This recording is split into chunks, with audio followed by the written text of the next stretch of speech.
पुत्र मज्जा नूं पट्ठे पुट्ठे पाते ने सारियां नूं जी चौधरी साहब मज्जा नूं भी पाते ने ते खोतियां नूं भी पाते ने। और पुत्र की खबरां ने अज दियां? लेफ्टिनेंट जनरल कमर जावेद बाजवा को नया आर्मी चीफ तैनात कर दिया गया है। आ काम ठीक कीता मियां ने। चौधरी साहब वो मर चला जे। और पुत्र की होया, क्यों मर चला हो? चौधरी साहब वो कहना जनरल हाई चीफ रिटायर हो गए तो मैं मर चला जे। लै गया इन्हां जरा मेरे कोल। चल चौधरी साहब बुला रही तेन। लो चौधरी साहब आ गया जे। चौधरी साहब हिस्ट्री रिटायर हो गया, मैं मर जाना जे। और पुत्र फिर की हो गया? जनरल रेल चीफ रिटायर हो गया थे। चौधरी साहब मैं मर जाना जे। और पुत्र रेल चीफ ने दोबारा चीफ बना दिए। जी चौधरी साहब। अब पुत्र रेल चीफ ने दोबारा चीफ बना देने, लेकिन मेरे एक सवाल का जवाब तो दे। जी पूछो चौधरी साहब।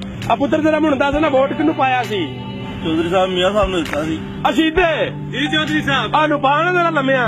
वाह भाई वाह, वोट देने तुसी मियां नू हैं ते चाहिदा तानू है शरीफ। चौधरी साहब मैं कोई बनामा दा हिसाब लो। अब पुत्र तू वोट किन्नू दिता सी? चौधरी साहब पीटीआई नू। अशीदे जी चौधरी साहब। ओए इनू छड़ दे, इनू पा लम्मे। चौधरी साहब मेरा की कसूर है?